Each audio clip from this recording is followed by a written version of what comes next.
Palabra fiel. Si alguno anhela obispado, buena obra desea. Pero es necesario que el obispo sea irreprensible, marido de una sola mujer, sobrio, prudente, decoroso, hospedador, apto para enseñar, no dado al vino, no pendenciero, no codicioso de ganancias deshonestas, sino amable, apacible, no avaro, que gobierne bien su casa, que tenga a sus hijos en sujeción con toda honestidad. Pues el que no sabe gobernar su propia casa, ¿cómo cuidará de la iglesia de Dios?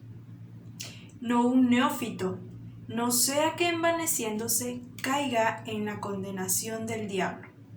También es necesario que tenga buen testimonio de los de afuera, para que no caiga en descrédito y en lazo del diablo.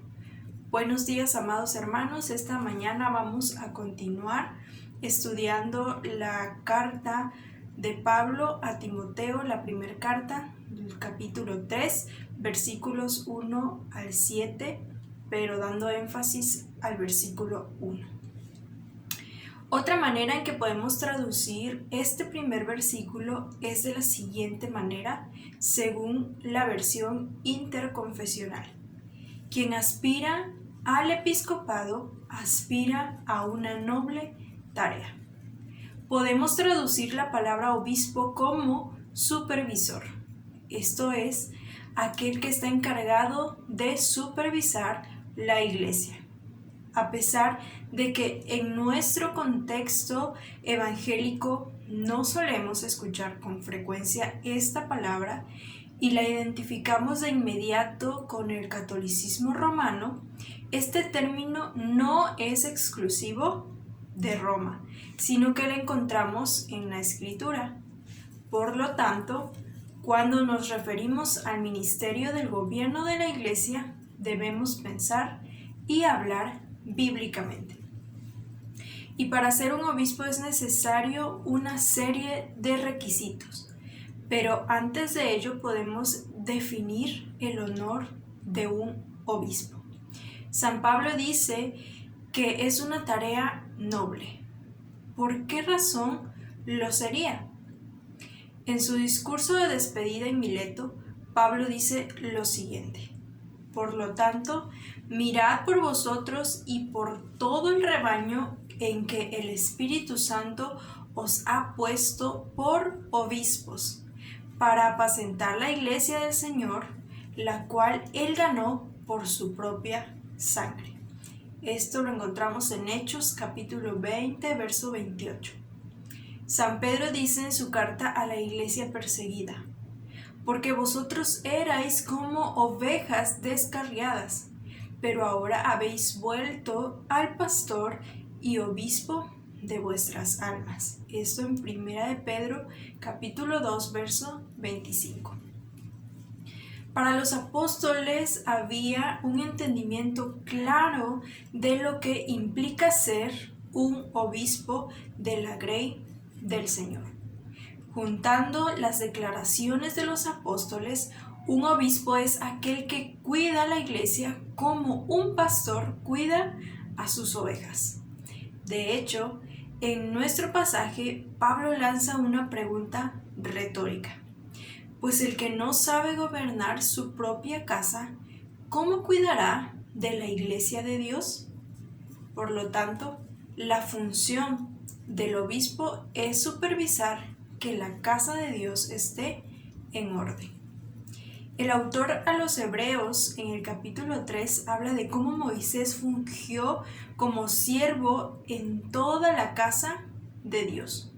Y es interesante notar que en el sentido estricto de lo que es un obispo, Moisés encaja perfectamente en este rol. Se le dio el modelo del tabernáculo en el monte y supervisó que todo se hiciera de acuerdo a como Dios se lo había encargado. pastoreó a todo Israel hasta llegar a la puerta de la tierra prometida e incluso repitió los estatutos de la casa de Dios para la nueva generación que iba a conquistar la tierra. Pero la Escritura no lo describe como obispo, sino como siervo. Este es nuestro punto a tratar. Aquel que anhela ser obispo, anhela ser un siervo. Esto no tiene potestad alguna para hacer conforme a su parecer en la casa del Señor. El siervo entiende que no es su casa y que se le encomendó que todo lo que su Señor le encargó y a la manera en que Él lo quiere, esto tiene que ser hecho así. No es su casa, no es su gente, son de su Señor. Por esta razón, aquel que anhela ser obispo ha aspirado a una noble tarea: supervisar que la Iglesia camine conforme a los estatutos de su Señor Jesucristo. En la historia de Esther nos encontramos a Hegai, el eunuco del rey. Su tarea consistía en preparar a las jóvenes vírgenes para llevarlas ante el rey Asuero y éste eligiera a su futura reina. Hegai instruyó a Esther a la manera del rey Asuero, hasta que ésta estuviera lista para ser entregada al rey por mujer.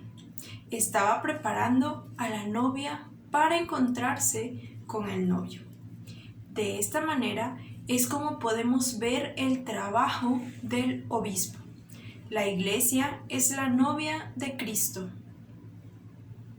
y ésta tiene que ser preparada para encontrarse con el novio en el día de bodas.